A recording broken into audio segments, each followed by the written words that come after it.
श्री गणेशाय नमः। जय हो भगवान रामचंद्र जी की।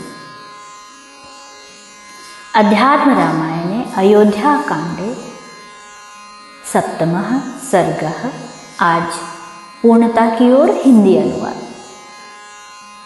त्रुटियां ना हों या कम से कम हों इसका प्रयास रहेगा, किंतु यदि फिर भी हमसे त्रुटियां हो जाती हैं तो आप सभी गुणी श्रोताओं से हम क्षमा मांगते हैं।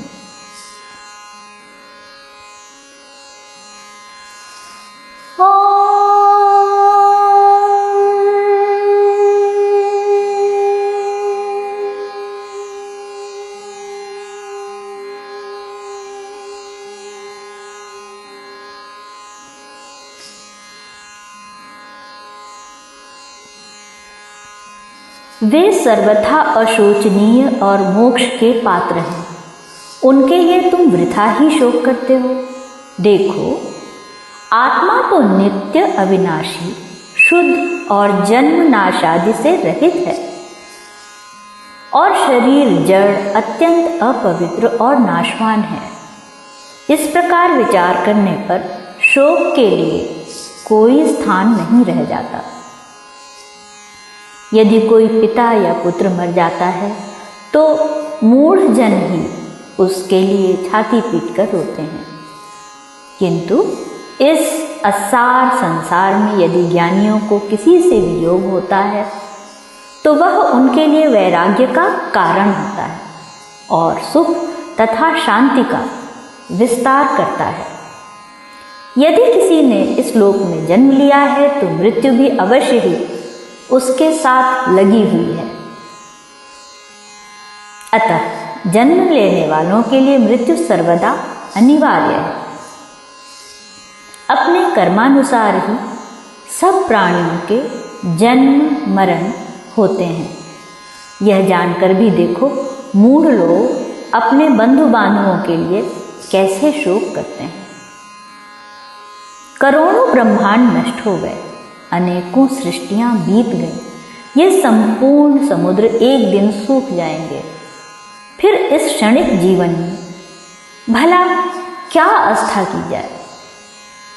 यह आयु हिलते हुए पत्ते की नोक पर लटकती हुई जल की बूंद के समान क्षण भंगुर है, असमय ही छोड़कर चली जाती है। उसका तुम क्यों विश्वास करते हो? इस जीवात्मा ने अपने पूर्व देहकृत कर्मों से यह शरीर धारण किया है और फिर इस देह के कर्मों से यह और शरीर धारण करेगा।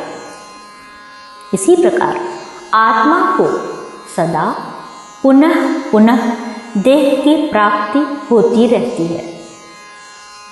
मनुष्य जिस प्रकार पुराने वस्त्रों को उतारकर फिर नए वस्त्र पहन लेता है, उसी प्रकार देहधारी जीव पुराने शरीर को छोड़कर नवीन शरीर धारण कर लेता है।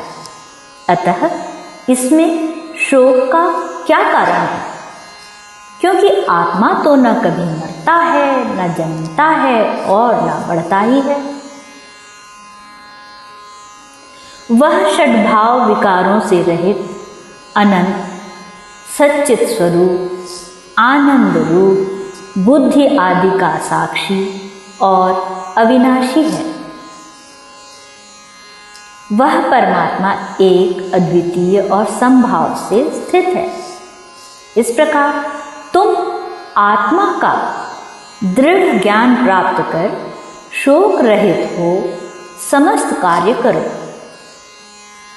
हे कुलनंदन भरत, अपने पिता का शरीर तेल की नाव में से निकालकर मंत्रियों और हम सब ऋषियों के साथ उसका विधि पूर्वक अंत्येष्टि संस्कार करो। तब गुरु जी के इस प्रकार समझाने पर भरत जी ने अज्ञान जन्य शोक को छोड़कर राजा का विधिवत अंत्य कृत्य किया। गुरु जी के कथनानुसार जैसे अग्निहोत्री का अंतिम संस्कार करना चाहिए, उसी प्रकार विधि पूर्वक पिता के देह का शास्त्रानुकूल संस्कार कराकर फिर एकादशाह आने पर सैकड़ों हजारों वेदज्ञ ब्राह्मणों को विधिवत भोजन कराया तथा पिता के उद्देश्य से ब्राह्मणों को बहुत सा धन, हजारों गौएं, अनेकों गांव और रत्न तथा वस्त्र आदि दिए। फिर श्री रामचंद्र जी का ही स्मरण करते हुए वे गुरु वशिष्ठ जी, भाई शत्रुघ्न और मंत्रियों के साथ अपने घर में रहने लगे। घर में रहते हुए वे मन ही मन सोचा करते थे कि जनक नंदिनी महारानी सीता और लक्ष्मण के सहित श्री रामचंद्र जी के भयंकर वन में चले जाने से माता कैकेयी अपने दशन मात्र से ही राक्षसी के समान मेरे हृदय में दाह उत्पन्न करती है। अतः अब मैं निस्संदेह शीघ्र ही सब राजपाट छोड़कर वन को जाऊंगा और मधुर मुस्कान से जिनका मुखारविंद अति शोभित हो रहा है उन राम और सीता की नित्य प्रति सेवा करूंगा। इति श्रीमदध्यात्म रामायणे उमा महेश्वर संवादे अयोध्या कांडे सप्तमः सर्गः।